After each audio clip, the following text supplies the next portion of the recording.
अस्सलामुअलैकुम, आप देख रहे हैं होराइजन न्यूज़ HD। खबर शामिल करते हैं साहिवाल से। District traffic officer Sahiwal doctor Asif कमाल की निगरानी में तालीमी व फनी इदारों में ट्रैफिक आगाही का सिलसिला जारी है। ट्रैफिक एजुकेशन टीम साहिवाल ने गवर्नमेंट नंगल अंबिया हाई स्कूल नंबर 2 साहिवाल में ज़ेर तलीम तलबा और असातिज़ा को ट्रैफिक कवानीन, रोड सेफ्टी और स्मोक के बारे आगाही फराहम की। Traffic education team senior traffic assistant Akbar Ali और ट्रैफिक असिस्टेंट मोहम्मद शकील ने कहा कि मोटरसाइकिल सवार तलबा हेलमेट, बैक वियो, मिरर, अकबनुमा शीशे और इंडिकेटर का इस्तेमाल जरूर करें। वन व्हीलिंग एक खूनी खेल है जिससे बिल्कुल इज्तनाब किया जाए।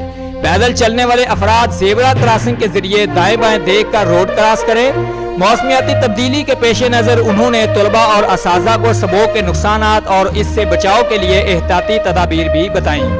उन्होंने कहा कि दौरान सफ़र स्मोक से बचाव के लिए मास्क और चश्मे का इस्तेमाल लाजमी करें ताकि सांस और आंखों की बीमारियों से आप महफूज रहें। इस मौका पर उन्होंने तलबा और असातिज़ा में ट्रैफिक कवानीन, स्मोक आगाही पर मबनी पफलेट भी तकसीम किए। रिपोर्ट महबूब चौधरी, सरपरस्त आला, होराइजन न्यूज़ HD।